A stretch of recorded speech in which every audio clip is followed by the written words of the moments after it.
Good evening and welcome to Undoing I Do with Stephanie and Ade. I'm Stephanie Hunnell, the owner of the Hunnell Law Group in Asbury Park, New Jersey, and your co-host for this evening.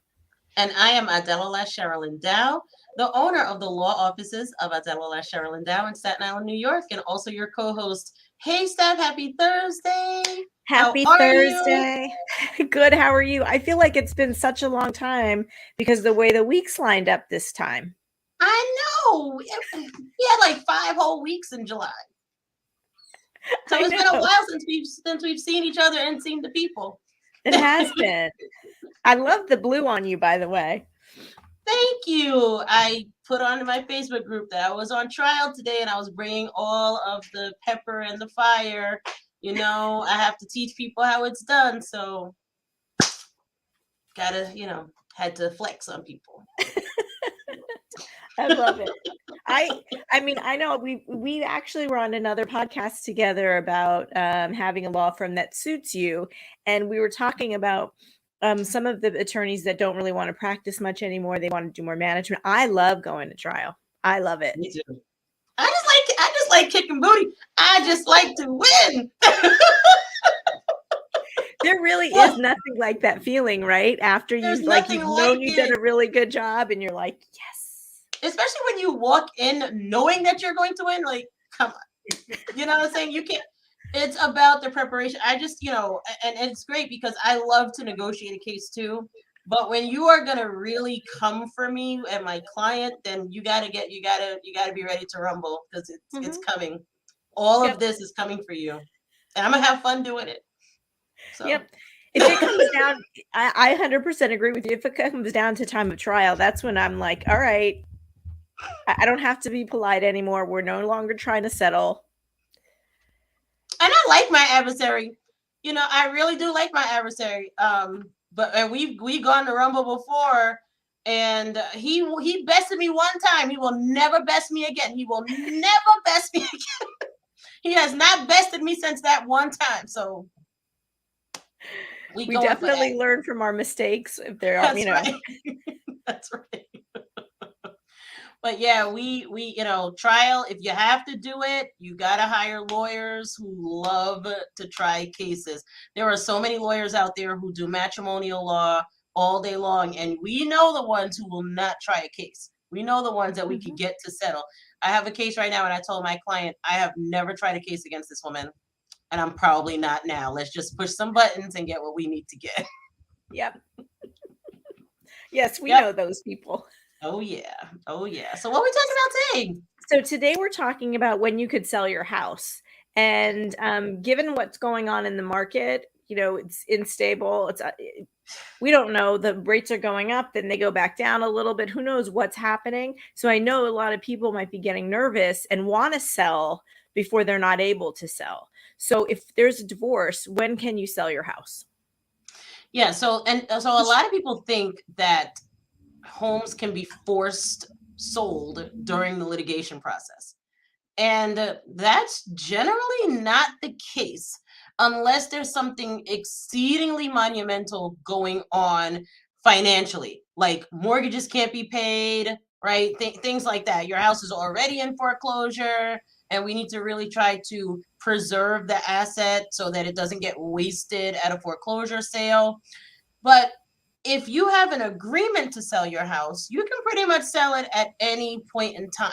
The question is really, when is the right time to do that, right? And I think that's the same thing in New Jersey, right? Where, under the case law, you can't just be forcing your spouse to sell your house pending litigation. Yep, it's the exact same thing in New Jersey. I've defended motions where people want to force the sale of the house even before they've exchanged financial statements and paperwork. I'm like, well, I don't even understand why you're making that request, because we don't even know what the parties' circumstances are. So the court's not going to require that to be sold. But of course, again, if both parties agree, they can sell it. I've also brought an application in New Jersey to sell a house during the pendency of the litigation because there was some waste going on. There was domestic violence issues. They didn't arise to the level of a restraining order, but I was trying to seek to sell the house. My application was denied. And, there was some case law on my side, but it's very difficult to get a judge to force a sale of the house Yeah. until the final numbers are in. Yeah. Yeah. And so people have a constitutional right to enjoy their home. And it really, the situation has to be very dire for a judge to force it. Again, primarily where I've seen that done is when a home is already pending foreclosure and there's really just no way to save it in the first place. And one spouse might say, hey, look, this house may be worth 800,000, but we only owe 500,000. And if the bank sells it for 600, we're out of luck with all of our equity. Those are the types of situations where I see that happening. And in this market, look, people think that they know what's going to happen with this market. Stephanie does real estate as a main part of her practice, as well as her matrimonial practice. So she knows. I know because I've been a real estate broker. Nobody really ends up knowing what the hell is going to happen with the market until whatever it is happens. We can sort of see writing on the wall. But let me tell you, people are swearing that house prices are going to just drop 30%, and that's what's going to happen. There's going to be this huge correction. I'm here to say that it's so unlikely. Look, I live in Jersey. My practice is in Staten Island.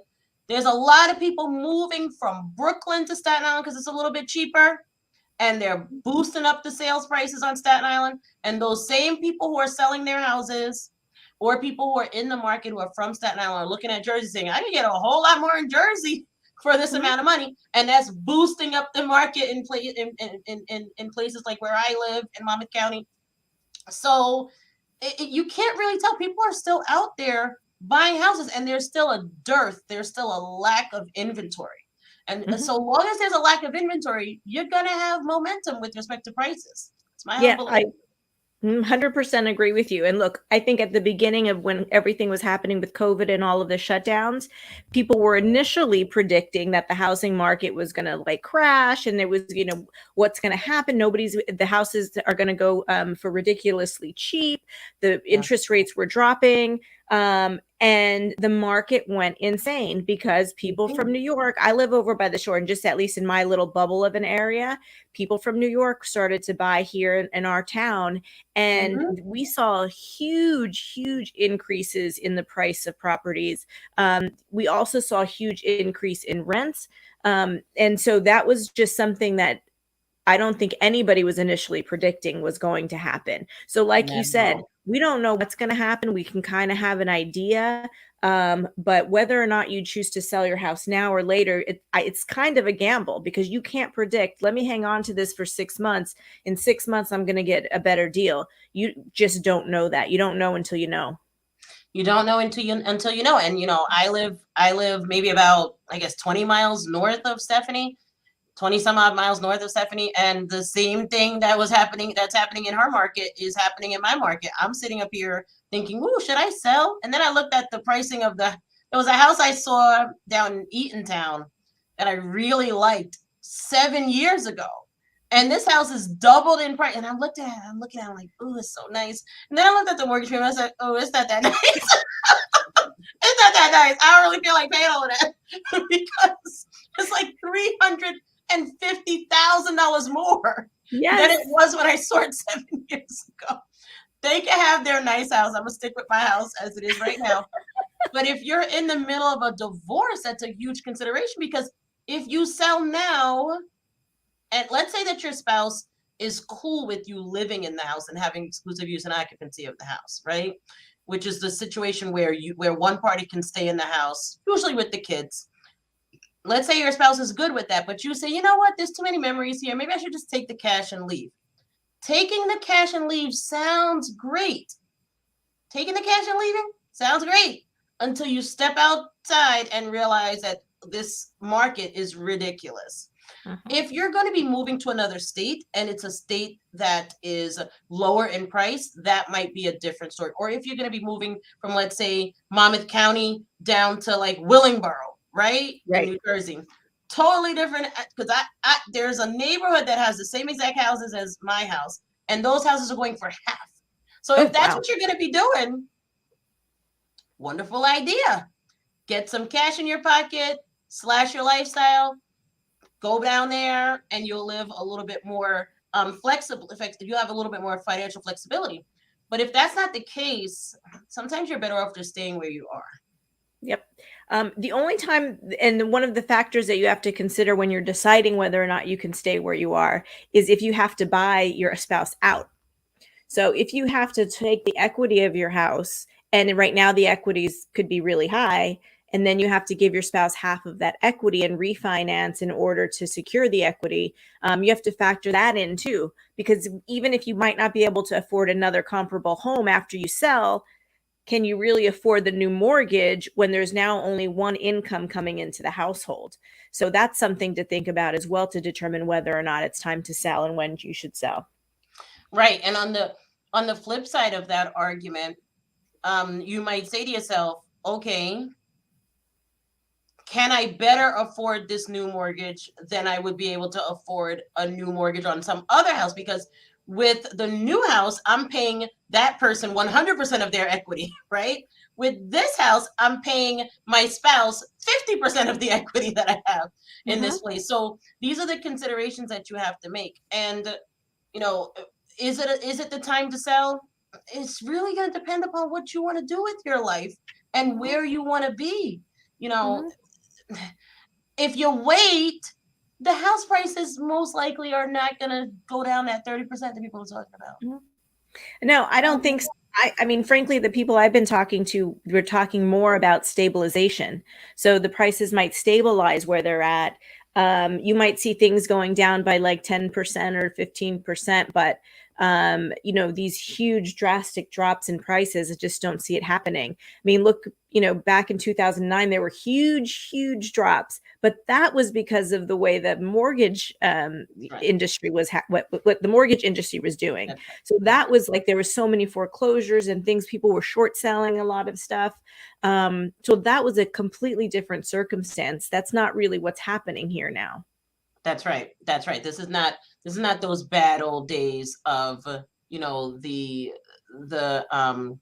you know, the subprime mortgage lending crisis, Yep. right? And in actuality, I was sharing a video. You might have seen it on my Facebook post. I was sharing a video of a friend of mine who is a realtor in New York, but travels back and forth between New York and Texas. And she was remarking about these interest rates today, which everybody thinks are so sky. Oh my God, the interest rates are so high. She was comparing them to the interest rates back in the 80s, that where people were paying double-digit interest rates. Yes. 10, 13, 12% to buy a home, and people were still buying homes. Sure. Okay. Oh, well, houses were cheaper back then. Oh, so were, and incomes were lower too. So, right. Things are relative. But if everybody has agreed to sell the house, I got to tell you that in my personal opinion, the best thing to do is to sell a house prior to getting into litigation. That's my personal opinion. If you don't have anything to argue about in terms of offsets and credits, even if you do sometimes, sell the house before you get into litigation. Everybody has signed the listing agreement, house is on the market, and even in contract before you file for divorce. Because sometimes that house will be used as leverage for something else later on when your spouse isn't getting what he or she or they want during the divorce. We've had the same conversation or a similar conversation in other episodes, because I agree with you, and this is not necessarily a popular opinion, but I do think that we should start selling houses during the course or prior to the litigation, because that's kind of an issue that's it's well settled. If the two of you own a house together, you both were contributing to the mortgage, not equally, doesn't have to be one was a homemaker, doesn't really matter. You're still sharing the house equity 50-50. So selling it, that's, yep. That's generally what's going to happen. So you're looking at that, and it's a very easy aspect of your case to resolve. It gives each party a little bit of money so they could start moving on with their lives, living separate and apart. And once you start living separate and apart, you're kind of okay with most everything else. When the worst thing is when one person, and this is my personal opinion, when one person moves out of the house, the other person's in the house, One person's uncomfortable because you still got to make sure that the mortgage is paid, all those things are paid. So you might have to contribute to the house to preserve the marital asset. The person living in the house is very comfortable. They've had no change in their lifestyle and they want to continue to stay in that house. I've had, unfortunately, cases that have lasted a couple of years post judgment where, oh, we can't sell the house, and then we're fighting to, force reduced prices. We're filing motions to, take over more of the expenses because the moneyed spouse who's out of the house is still contributing. It's unfair. That is absolutely right, and it's really financial. It puts people in a financially precarious position. If you are the moneyed spouse, you are the person who has been making the yeoman share of the income or all of the income in the house. Now you've moved out of the house. You got two major considerations that you have to think about, right? That might force your hand. That might force you to say, you know what, let me try to sell this place before we file anything. One is, who's paying the mortgage on this house? Okay, because you now have created a whole new set of expenses someplace else. Okay, which is why I generally tell my larger income clients, which are generally my husbands, right? I generally tell them not to move. Because if you do, what's going to happen is that you have this whole set of bills over here, right, in your new place, the bachelor pad, and then you got bills over there at the marital homestead, and you're on the hook for 100% of that. And if your spouse decides that they want to go to court and get orders against you, they're going to get the orders. And you best to believe that nobody's going to have that marital homestead in a situation where it's going to be up for foreclosure. You're going to have to pay those bills. Yeah. So instead of having two sets of bills, you might want to just wait, sell the house, and then go. The other thing is that if you leave, and you leave a spouse there who may or may not change his or her mind about whether they want to sell that home, now you no longer have control of the house. Your spouse can dilly-dally and play games with whether they're going to list the house, but also, even if they say, oh yeah, I'm going to sign the listing, whether they're going to let people in the house to see the house. And that is a big, big problem. Because if people can't see your house, they're not going to buy your house, most likely. Right. We had one case, we went through at least 3 separate listing agents, and each listing was, 6 months long. The wife would refuse to put a lockbox on. The wife would refuse showings only on like Tuesday and Thursday afternoon, like these just crazy restrictions. And it really prevented the sale of the house. And we have unnecessary motion practice after the fact, simply because he decided that he needed to move out of the house because it was there was too much tension in the home, I think, was his original reason. I'm like, I get it. Living together is difficult. They had a really big house, so I think they could probably live on separate ends of the house, but make it happen, because you'll both be equally tense. You'll both be equally miserable, and hopefully decide to settle your case faster. Yeah, I mean, look, whatever you can do to reduce the tension in your house is the best thing to do.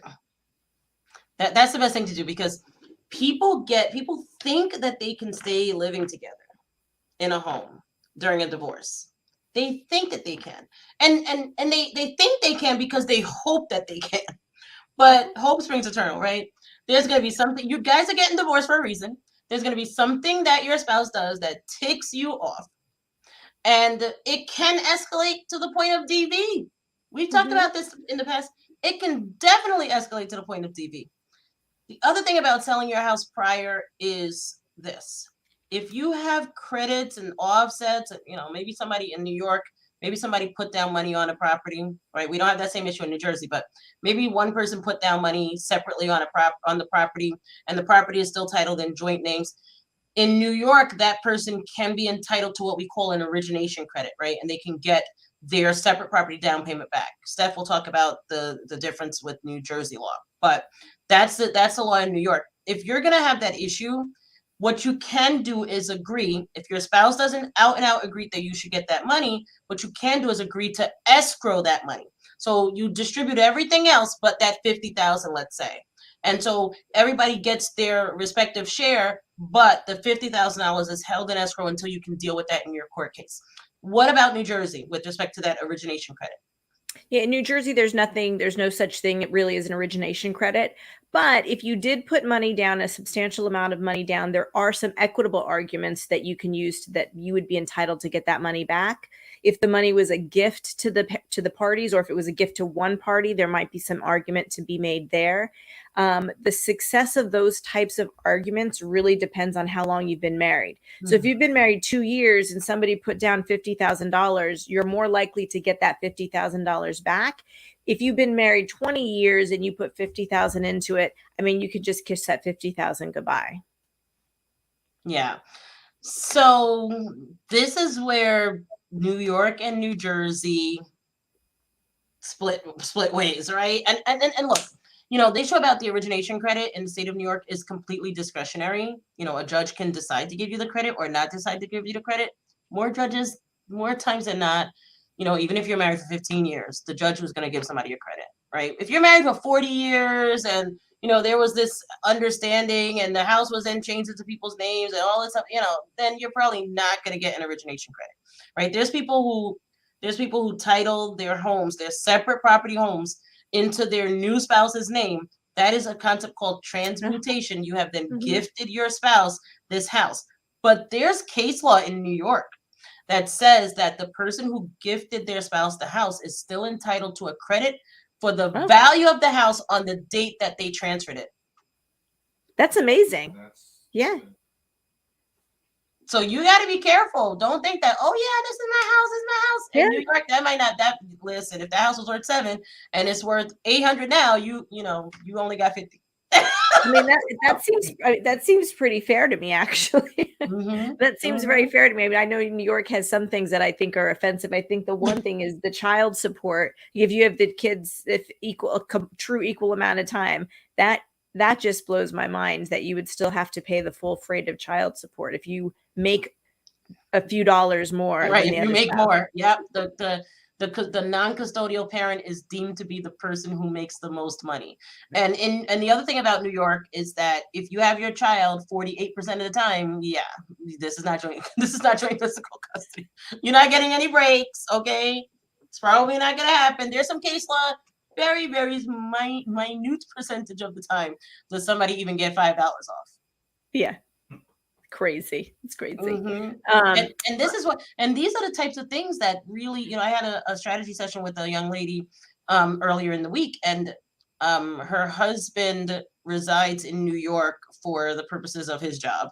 So resides in New York, but their house is in New Jersey. And we were discussing, okay, so here's what would happen if you file in New York with respect to this house. Here's what will happen if you file in New Jersey with respect to this house. And then the considerations are, okay, so now what's happening with other issues? What about the child support? What about the custody? Because child support laws are very different in New York than they are in New Jersey. Which I think is a key reason why you have to, like, having you as an attorney where you practice in both New York and New Jersey. It was excellent. Good thing that she found you, because then you can give her both perspectives, so she can find out where the best venue is. Right. And you got to do that. If you're in a situation like that, where there are 2 different venues that you can use for your divorce, find an attorney who understands both practice states, right? Not somebody who's just licensed in both states, right? Look and make sure that the person has actually done work in both of the states, right? Because they can be licensed and say, oh yeah, I'll take it, and they have no clue as to what the heck's going on. Ask me anything about Pennsylvania law, I have no clue, even though I took the bar. But you got that. Listen, it's up on the wall, right?